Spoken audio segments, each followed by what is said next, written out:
ममता कहानी हब में आप सबका स्वागत है।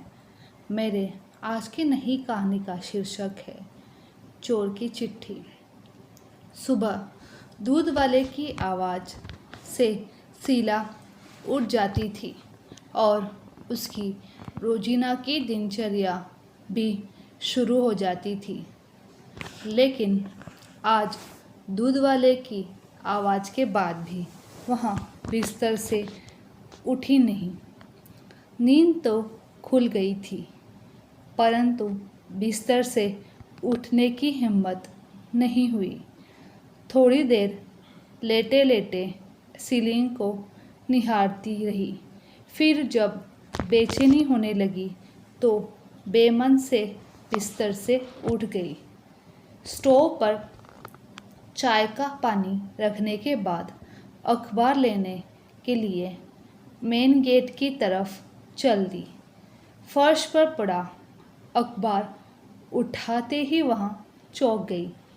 पास ही एक सफ़ेद रंग का बंद लिफाफा पड़ा था। लिफाफे पर लिखा था, सिर्फ शीला दीदी को मिले। आगे पीछे न कोई नाम न कोई पता। डाकघर की सील भी नहीं थी। इतना तो तय था कि कोई व्यक्ति खुद यहाँ लिफाफा डालकर गया है, लेकिन कौन और क्यों, इसी उधेड़-बुन में जिज्ञासा हुई और तुरंत लिफाफा खोलकर देखा तो एक चिट्ठी रखी मिली। चिट्ठी हाथ में लेकर कुछ पल सोचती रही कि पढ़ूं या फेंक दूं। न जाने किसने लिखी है और इस तरह रहस्यमय तरीके से चिट्ठी भेजने का क्या मतलब। बिना पढ़े फेंक दी तो हजारों सवाल जहन में कोलाहल मचाते रहेंगे। एक झटके में उसने चिट्ठी खोलकर पढ़ना शुरू कर दी। प्यारी दीदी, नमस्कार। मैं ही वो बदनसीब चोर हूँ जिसने 3 दिन पहले आपके घर में सेंध मारी कर लाखों रुपए की नकदी और सोने चांदी के आभूषणों पर हाथ साफ किया है। पहली लाइन पढ़ते ही शीला का चेहरा गुस्से से तमतमा गया। पिछले 3 दिनों के दौरान हुआ घटनाक्रम तेजी से आंखों के सामने घूमने लगा। मैं जानता हूँ मेरा यह आपके गुस्से को 7वें आसमान पर ले जाएगा और थोड़ी हैरानी भी होगी कि एक चोर आपको चिट्ठी लिखने की हिम्मत कर रहा है। आपका गुस्सा होना बेहद लाजमी भी है। आपकी जीवन भर की जमा पूंजी चुराकर मैंने आपके और आपके परिवार के हर सदस्य के सपनों का हरण किया है। कल यानी घटना के अगले दिन आपके घर में हुई चोरी की खबर अखबार में पढ़ी तो बड़ी शर्मिंदगी महसूस हुई। अफसोस भी हुआ, बहुत हुआ। मेरी इस करतूत से आपकी शादी टूट गई, जो अगले महीने होना तय थी। ऐसा मानो लगा जिस बहन की शादी का सपना मैं बरसों से देख रहा था, आज उसी बहन का नया संसार बसने से पहले खुद अपने ही हाथों से उजाड़ दिया। जी हाँ शीला दीदी, मेरी एक बड़ी बहन है तृप्ति। परिवार में हम 3 लोग हैं, माँ, तृप्ति और मैं। अपना दुखड़ा सुनाने से पहले मैं कुछ कह देना चाहता हूँ। दरअसल मैं वैसा चोर नहीं हूँ जैसा आपने सोचा है।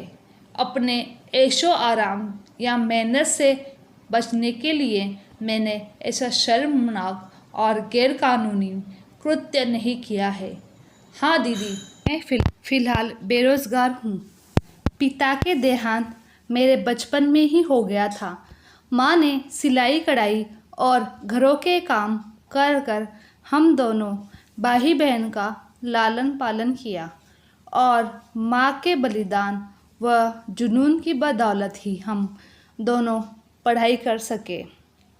फ़िलहाल किसी छोटी मोटी नौकरी की तलाश में हूँ, लेकिन काफ़ी चप्पलें घिसने के बाद भी नौकरी से महरूम है। बड़ी बहन की उम्र शादी के लायक हो चुकी है। उसकी आंखों में शादी के लेकर सजने वाले सपने मुझे साफ नज़र आते हैं, लेकिन घर की आर्थिक स्थिति के चलते वह खामोशी धारण किए हुए है। मैंने और माँ ने बहुत प्रयास किए कि किसी तरह यहाँ वहाँ से पैसा उधार लेकर तृप्ति की शादी कर दे, लेकिन हर जगह दहेज और शादी के कार्यक्रम के अच्छे इंतज़ाम की डिमांड हमें मजबूर करती रही और फिर हम जैसों की मदद भी करता कौन। बेटी की शादी न होने से माँ भी दुखी रहने लगी। माँ का दुख और बहन की घुटन मुझसे बर्दाश्त नहीं हुई। इसी के चलते मैंने चोरी जैसे अपराध को अंजाम देने का दुस्साहस कर डाला। करीब 10 दिन अलग अलग घरों की रेकी करने के बाद आपके सूने घर में चोरी करने का मौका मिला और आपके घर से लाखों का सामान चुरा लाया। मैं खुश था कि अब धूमधाम से तृप्ति का विवाह कर सकूंगा। उसके सपने पूरे हो जाएंगे। साफ है कि चोरी की बात मैंने ना तो माँ को बताई और ना ही बहन को से जिक्र किया। हाँ, इतना भर ज़रूर कह दिया कि अब घबराने की ज़रूरत नहीं। अच्छा लड़का देखना शुरू कर दो। शादी के लिए रुपए व आभूषण का इंतज़ाम मैं किसी तरह कर दूंगा।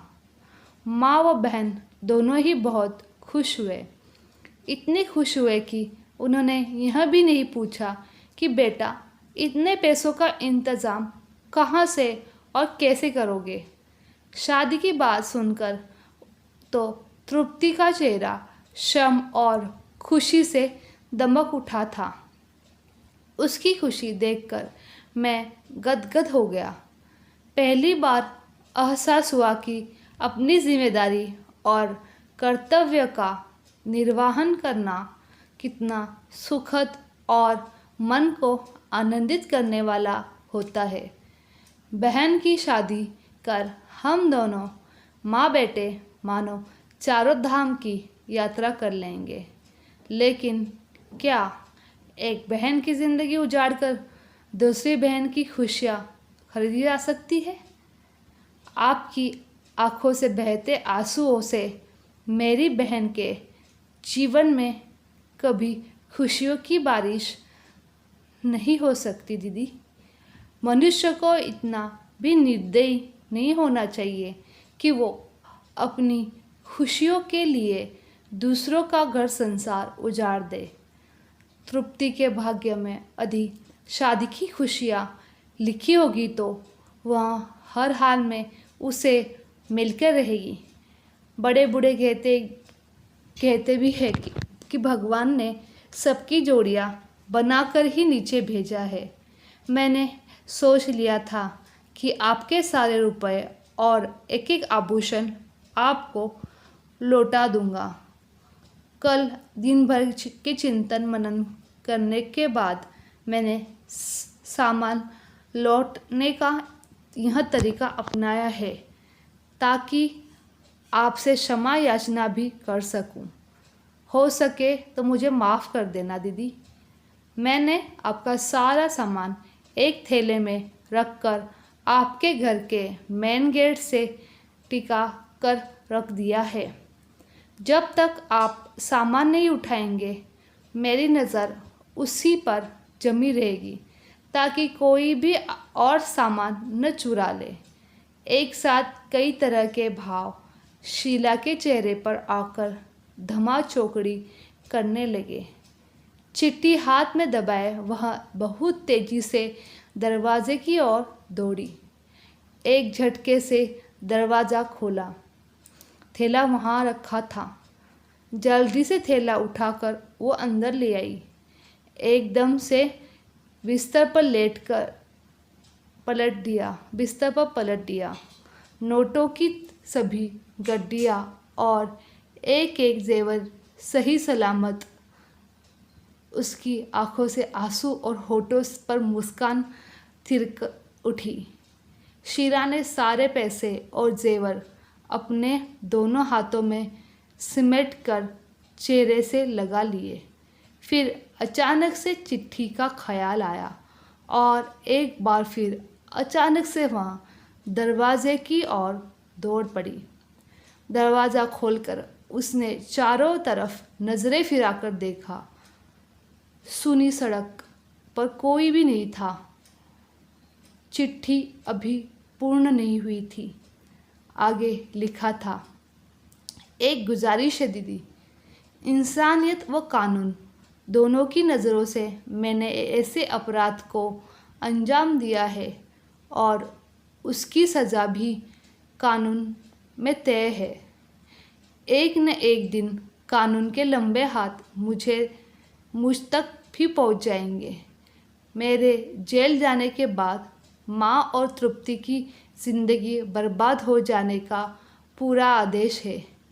अंत मैं चाहता हूँ कि पुलिस में दर्ज चोरी का मुकदमा आप वापस ले लें ताकि मैं पूरी तरह से बेफिक्र होकर अपनी माँ व बहन की सेवा कर सकूं, उनका सहारा बन सकूं। नमस्कार। शीला ने फौरन अपनी माँ व अन्य परिजनों को जाकर सारा किस्सा सुनाया। उनके सामने जेवर व रुपए रख दिए। माँ का तो खुशी के मारे रो रो कर बुरा हाल हो गया।